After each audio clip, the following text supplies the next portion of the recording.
Welcome to Sweet Life Beat Life. We hope this video helps. You start by confirming account readiness. Use a business account or enable developer access. Once done, secure the account with two-factor authentication and verify your email and phone so PayPal won't block API actions. Next, choose your environment deliberately: sandbox for testing and safer experimentation, live for production transactions. Make sure your company info and payment settings are complete.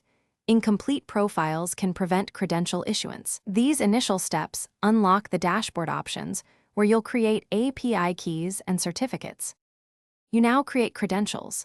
Go to the PayPal developer dashboard and log in with your verified account. Then create a new REST application, select whether it's sandbox or live, so PayPal generates a client ID and secret. If you need SOAP/MVP credentials, switch to classic API credentials and request API username, password, and signature or certificate.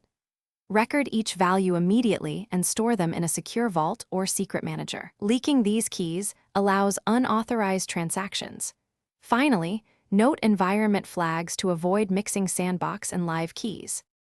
You finish by validating the credentials and integrating them into your application. First, run end-to-end tests in Sandbox with sample transactions and inspect API responses and headers. Once tests pass, replace Sandbox keys with live keys and retest minimal transactions.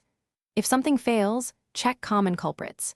Ensure correct client ID/secret pairing, app mode matches environment, system clock is accurate, and webhooks or return URLs are configured.